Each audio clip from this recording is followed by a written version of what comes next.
Welcome back to our channel endless learning. आज हम science का लास्ट वाला टॉपिक जो है दैट्स वैक्सीन एंड इम्यूनाइजेशन, उस पर हम कुछ इंपॉर्टेंट एमसीक्यूज़ देखेंगे जो कि आपके जीके एसएसबी सुपरवाइज़र पोस्ट के लिए बहुत ही फ़ायदेमंद होंगे। तो चलिए पहले एमसीक्यू पे चलते हैं। The first MCQ is that how does conjugate vaccine differs from the traditional vaccine. Conjugate vaccine और ट्रेडिशनल वैक्सीन में क्या डिफरेंस है? क्या इनमें ये डिफरेंस है कि इन जो कंजुगेट वैक्सीन हैं उनमें लाइव वायरस होता है या वो टारगेट करते हैं किसी स्पेसिफिक एंटीजन को, या क्या वो इम्प्रूव करते हैं, क्या उनमें इम्प्रूव स्टेबिलिटी होती है, या वो मतलब यूज़ करते हैं कैरियर प्रोटीन को। तो इसमें जो है that's option D is correct.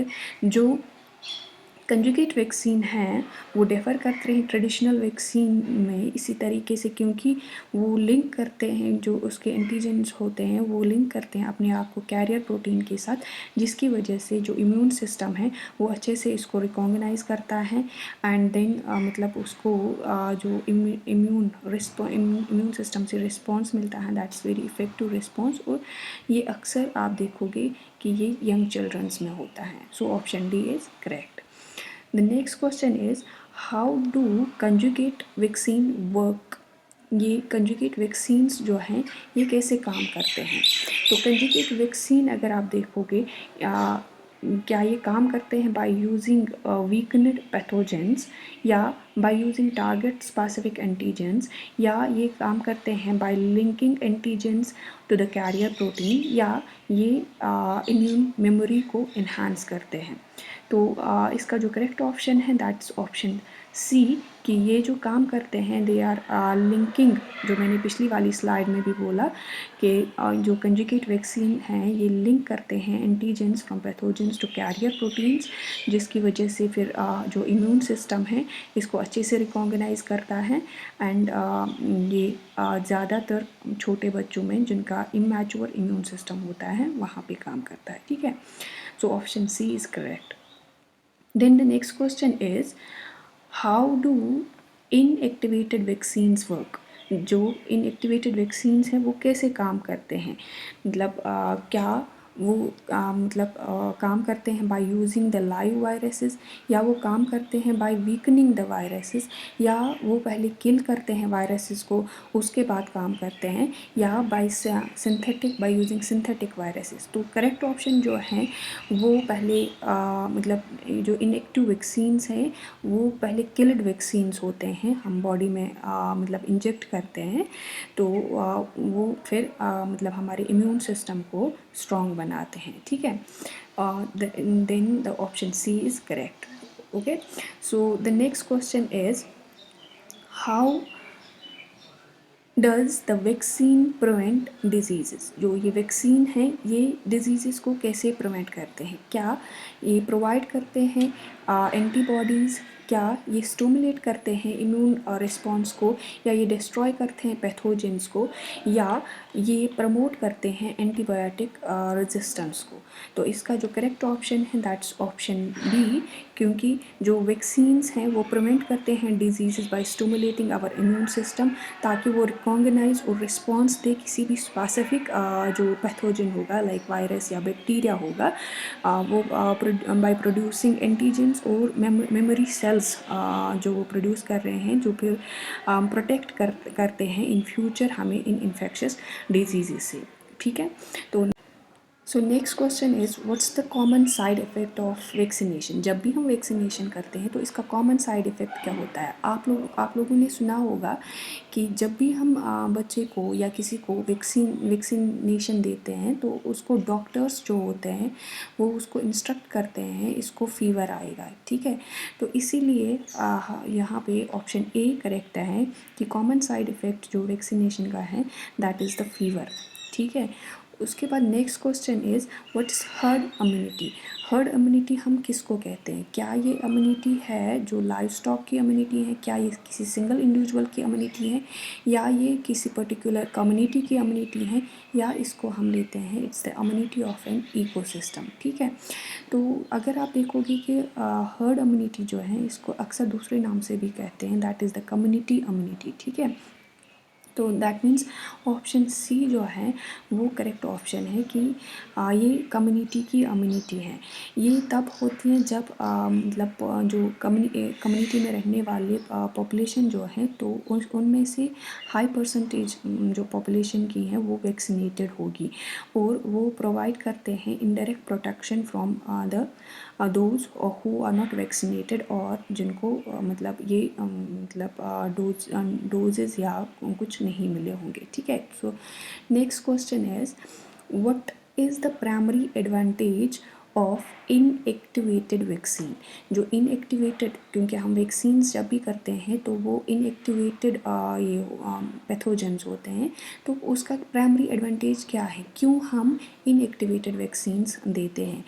क्योंकि उनमें लाइव वैक्सीन्स होते हैं। क्या वो मतलब जो इनएक्टिवेटेड वैक्सीन्स हैं वो प्रोवाइड करते हैं रैपिड इम्यूनिटी, या वो हमें मतलब उनके लिए हमें ज़रूरत होती है कोल्ड स्टोरेज मतलब में स्टोर करना है उनको, या they reduce the risk of the adverse events? तो इसका जो करेक्ट ऑप्शन है दैट इज़ ऑप्शन डी। जो इनएक्टिवेटेड वैक्सीन्स होते हैं इसमें मतलब किल्ड या इनएक्टिवेटेड फॉर्म में पैथोजेंस होते हैं, मतलब जो सेफ़र है एक जो इंडिविजुअल है उसकी इम्यून सिस्टम को मतलब उस जो वो इम्यून सिस्टम है उस इम्यून सिस्टम को मतलब स्ट्रॉन्ग वो बनाता है, वो रिकॉग्नाइज करके रखता है इन वैक्सीन्स को। तो एंड अनदर थिंग इज़ कि इसका मतलब इसकी स्टोरेज के लिए हमें कोल्ड स्टोर की ज़रूरत नहीं पड़ती है। ठीक है, so next question is what's the primary advantage of mRNA? mRNA का प्राइमरी एडवांटेज क्या है? क्या दे आर लाइव वायरसेस, या they require the cold storage, या वो मतलब रैपिड इम्यून रिस्पॉन्स हमें मिलता है उनसे, या they provide the long lasting immunity? तो इसका जो करेक्ट ऑप्शन है कि mRNA जो है दे इलिसिट द रैपिड मतलब इम्यून रिस्पॉन्स। इम्यून सिस्टम जो है हमारा है वो जल्दी रिस्पॉन्ड करता है बाय डिलीवरिंग द मतलब जो जेनेटिक इंस्ट्रक्शंस होते हैं वो सेल्स को डिलीवर होती है to produce the viral proteins. ठीक है, तो ये ट्रिगर करते हैं इम्यून सिस्टम को to generate immune response against the pathogens. मतलब इसमें हमें कोल्ड स्टोरेज की ज़रूरत या लाइव वायरसेस की ज़रूरत नहीं पड़ती है। So option C is correct. Next question is what's the primary benefit of tetanus boosters? मतलब हम अक्सर देते हैं टेटनस बूस्टर्स, तो उसका बेनिफिट क्या है? क्यों हम लेते हैं टेटनस बूस्टर्स? क्या हम इसलिए लेते हैं ताकि जो टेटनस इन्फेक्शन है उससे हम दूर रहे, मतलब वो नहीं हमें हो जाए? क्या ये इसलिए लेते हैं कि जो फीवर है और वो मतलब कम हो जाए? क्या इसलिए लेते हैं ताकि जो हमारा इम्यून रिस्पॉन्स है वो बूस्ट हो जाए, या इसलिए लेते हैं कि ये टेटनस इन्फेक्शन का ट्रीटमेंट है? सो टेटनस बूस्टर्स जो है वो टेटनस बूस्टर शॉट्स जो हैं वो मेंटेन करते हैं हमारी इम्यूनिटी को against the infectious tetanus infections. ठीक है, सो इसीलिए यहाँ पे ऑप्शन ए करेक्ट है कि ये इसलिए हम लेते हैं to prevent the our cells from the tetanus infections. ठीक है, next question is what's the primary benefit of recombinant DNA technology in vaccine development? Vaccine जब हम डेवलप कर रहे हैं तो हम एक टेक्नोलॉजी यूज़ कर रहे हैं that is recombinant DNA technology. क्यों हम ये यूज़ कर रहे हैं? क्या इसका क्या फ़ायदा है, इसका क्या बेनिफिट है? क्या इसलिए ताकि हम प्रोड्यूस कर सके लाइव वायरसेस? क्या इसलिए ताकि हम एनहेंस कर सके वैक्सीन की स्टेबिलिटी? क्या इसलिए जो टारगेट हमें है मतलब टारगेटेड एंटीजेंस हैं उनको हम टारगेट कर पाए, या इसलिए कि हम प्रमोट करें जो वैक्सीन है उसको हम प्रमोट करें। तो इसलिए ये हम इसलिए यूज़ करते हैं ताकि मतलब ये टेक्नोलॉजी हम इसलिए यूज़ करते हैं ताकि जो टारगेट हमें है स्पेसिफिक कोई प्रोटीन या एंटीजन, तो उसको हम टारगेट कर पाए, ठीक है। इसीलिए हम ये टेक्नोलॉजी यूज़ करते हैं to develop the vaccine. Next question is, what's the primary challenge in achieving the global immunization coverage? मतलब हम कह रहे हैं जो भी हम वैक्सीन दे रहे हैं तो उसमें हमें, या जो भी हम इम्यूनाइजेशन कर रहे हैं, हमें वर्ल्ड वाइड इम्यूनाइजेशन होनी चाहिए किसी बीमारी की, जैसे कोविड-19 की थी, ठीक है। तो उसमें मतलब प्राइमरी चैलेंज हमें क्या फेस हो रहा है, तो लोग जो होते हैं उनको मतलब गलत इन्फॉर्मेशन दी जाती है और वो मतलब मिसट्रस्ट का शिकार होते हैं। कुछ कल्चरल बिलीफ्स होते हैं कि इससे वो हो जाता है, ये हो जाता है। तो इसी वजह से हम ग्लोबल इम्यूनाइजेशन मतलब नहीं कवर कर पाते हैं। मींस ऑप्शन ए जो है कि हम हेजिटेट करते हैं टू टेक द वैक्सीन्स, ठीक है। सो यहाँ पे ऑप्शन ए करेक्ट ऑप्शन है, ठीक है। And then next question is, that is, what's the primary function of antibodies that produced by the vaccines? जो वैक्सीन्स एंटीबॉडीज़ प्रोड्यूस करते हैं उसका प्राइमरी फंक्शन क्या है? क्या वो किल करते हैं वायरसेस को, या न्यूट्रलाइज करते हैं टॉक्सिक्स को, या डिस्ट्रॉय करते हैं बैक्टीरिया को, या फिर वो रैपिड डैमेज करते हैं सेल्स को? तो यहाँ पे जो करेक्ट ऑप्शन है दैट इज़ कि वो न्यूट्रलाइज करते हैं टॉक्सिक्स को। मतलब प्राइमरी फंक्शन जो वैक्सीन का है, जो वो प्रोड्यूस करते हैं एंटीबॉडीज़, उसकी वजह से न्यूट्रलाइज होते हैं टॉक्सिक्स या पैथोजेंस जो होते हैं, जो फिर हमें प्रिवेंट करते हैं from causing any harm to our body, या जो हमारे इम्यून सिस्टम जो है जो उसको मतलब हम ये कहेंगे कि प्रमोट करते हैं to eliminate such kind of these pathogens, ठीक है। उसके बाद एक और क्वेश्चन है, that is, what is the primary goal of GVAP?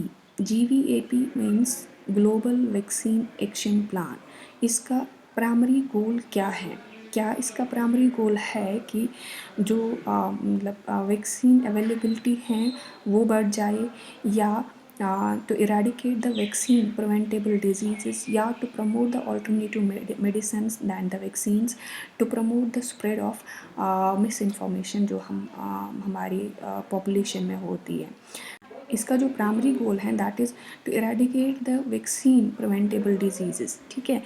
तो जो GVAP है इसका जो मेन गोल है that to eradicate the vaccine preventable disease, जैसे by expanding the access to the vaccines, या हम ये कहेंगे कि भाई strengthening the immune system, and by also ensuring कि जो वैक्सीन्स हैं वो वर्ल्ड वाइड डिस्ट्रीब्यूट हो रहे हैं। तो correct option is option B, ठीक है।